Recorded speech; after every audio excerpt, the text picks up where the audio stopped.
লইট্টা মাছ কিন্তু অনেকেরই কম বেশি পছন্দ, তবে রান্না করতে গেলে গলে যায় কিংবা ডাইল হয়ে যায়। এভাবে চাকা খেতে চাইলেও পারে না, তাদের জন্য আজকে আমার এই রেসিপি। লইট্টা মাছ একবার এভাবে রান্না করে দেখুন, গলে যাওয়ার টেনশন ছাড়া একেবারে চাকা চাকা। তার জন্য সবার প্রথমে আমি চুলায় একটা প্যান বসিয়ে দিয়েছি, তার মধ্যে দিয়ে দিলাম পরিমাণ মতো তেল, আর দিয়ে দিলাম একটা তেজপাতা, 2 টুকরো দারচিনি, 2-3টা এলাচ। ওগুলো একটু হালকা করে ভেজে নিয়েছি। এখন দিয়ে দিলাম বড় সাইজের একটা পেঁয়াজ কুচি, 3-4টা কাঁচামরিচ মাঝে ফালিয়ে। আর এখন এর মধ্যে অ্যাড করে দিচ্ছি টমেটো কুচি। আপনারা চাইলে টমেটোটা স্কিপও করতে পারেন।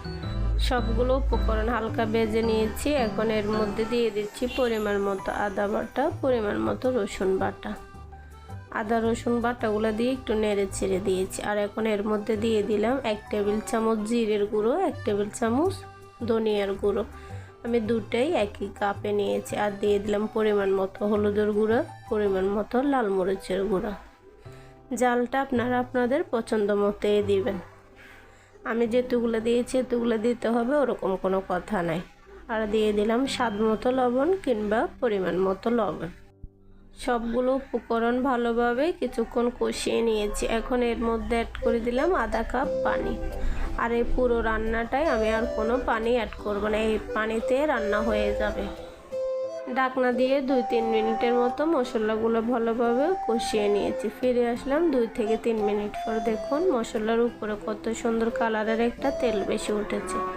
আর এতে করে বোঝা যায় মশলাগুলো পরিপূর্ণ কষানো হয়ে গেছে।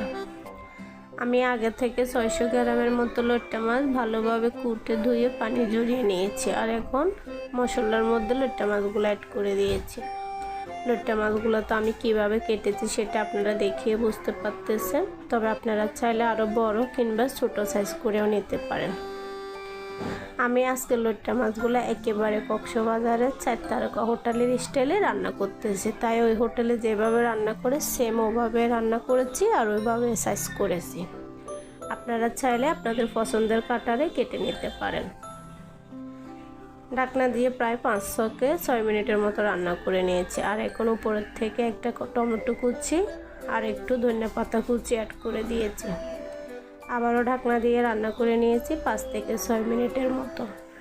ফিরে আসলাম 4 থেকে 5 মিনিট পর। রেডি হয়ে গেল আমার 4 তারকা হোটেলের স্টাইলে লইট্টা মাছ রান্না। এই পর্যায়ে আমি চুলাটা অফ করে দিয়েছি। ঢাকনা দিয়ে রেখে দিব ঠান্ডা হওয়া পর্যন্ত।